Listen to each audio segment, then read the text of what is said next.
With less than 2 weeks before Donald Trump is sworn in as U.S. president, Asian countries are bracing for his second term in office and how that might shape the region.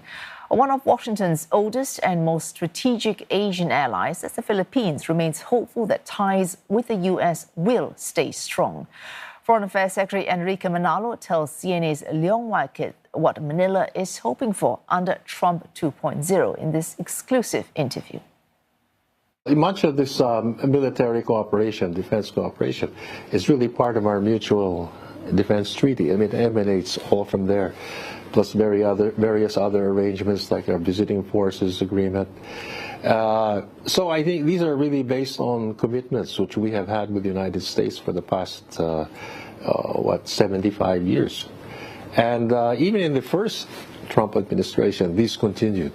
So I believe that because these are based on commitments, on perceived common interests, that the type of relationship we'll have with the United States would continue, because they're really based on agreed commitments between both our countries.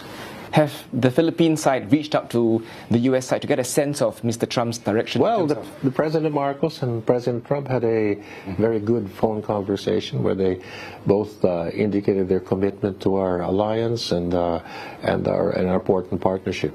So I think that's already a good basis to work forward on. So that exchange gives you the confidence that things will be as it is? Well, I hope the situation improves, but I think that our alliance will be maintained, of course, and that it appears we have also very common perceptions of the situation here in the region. How does the Philippines plan to recalibrate its calculations with Washington if it does change or shift interest away from the Philippines?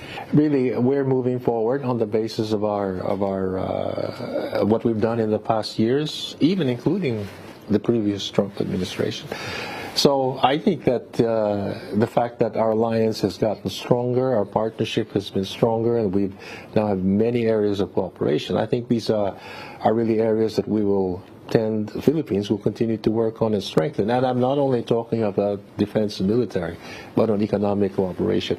And this is not only in terms of, let's say, official assistance, but in terms of private sector cooperation. And I think this is another point which sometimes gets lost in the discussions, because there is, of course, also interest now among American companies and Philippine companies in working together. So this is another area of promoting economic cooperation, security, and resilience. So this is another area which I think we will be continuing, even in this administration and even beyond.